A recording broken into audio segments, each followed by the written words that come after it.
Let's paint the beach version of my sunset on the lake. Taking a mop brush with yellow and white, I'm going to do a couple back and forth strokes in the middle of my canvas.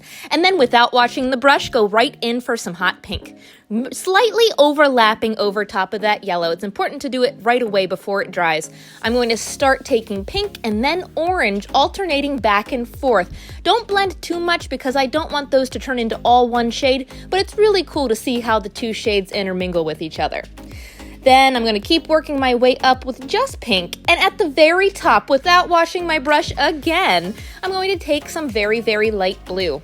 What do light blue and pink make? A very, very light lavender. Isn't that so pretty? I love that.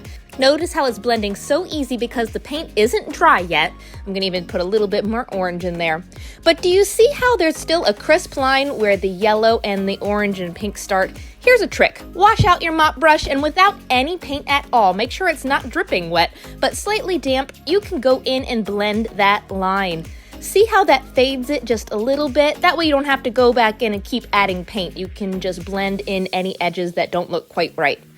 But I do want there to be a little bit more yellow, so I am going to take the same brush then and put a little bit more yellow and white down a little bit further.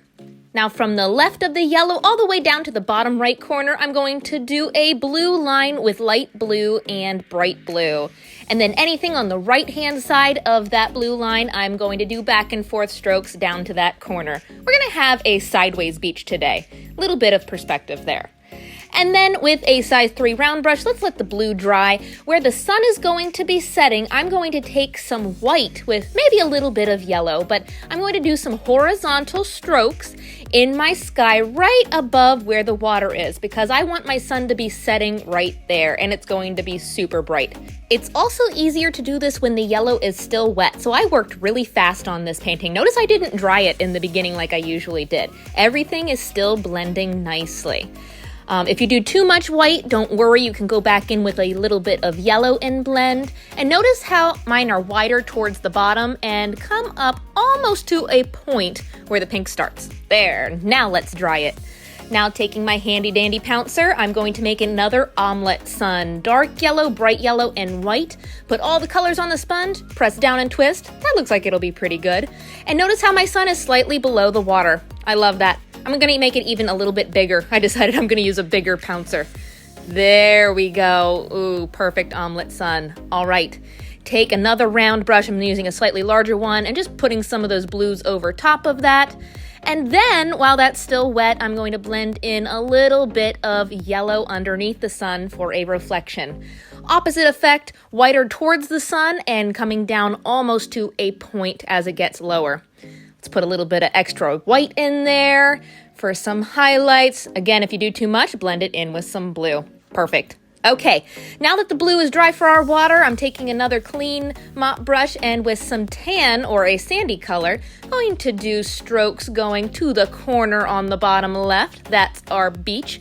While it's still wet, you can blend in some white. I'm going to have white out towards the left, and then towards the water, a little bit of shading. While it's still wet, I'm blending in some nutmeg right there. And then once that's dry, go and grab a dish sponge, a clean one if possible. Last time I used the yellow side, today I'm going to try the green side and dip right into the white paint. Now we're just going to bounce it like a regular artist sponge, right across where the water meets the sand. Doesn't that just look like foam crashing onto the beach from an ocean? I love that. And a dish sponge is a great alternative to an artist sponge, which you see me using quite a bit in my paintings. So your kitchen has so many painting tools you didn't even know it. I'm going to do this all the way across where the water meets the sand, making it thicker towards the bottom right because that's the closest to us. And just make sure it's not a perfectly straight line because waves definitely don't come in a calm straight line usually when they're crashing onto the beach.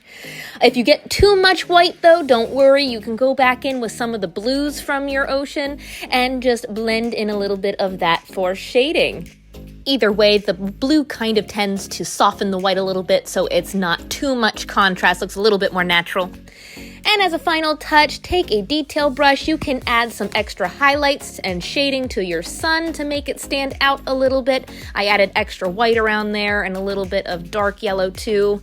And why don't we add some seagulls? I feel like there needs to be something. Usually I use a Sharpie. I'm gonna make these birds a little bit bigger, so I am using a paintbrush, but a Sharpie is a perfectly valid option if you don't have a steady hand. And there would be a little bit of color from the sky in the water, I feel like, so I'm gonna do a couple tiny hints of pink in my reflection. And there it is. Super easy sunset beach. Have fun with it, make it your own, and if you'd like this tutorial, follow me for more. Happy painting!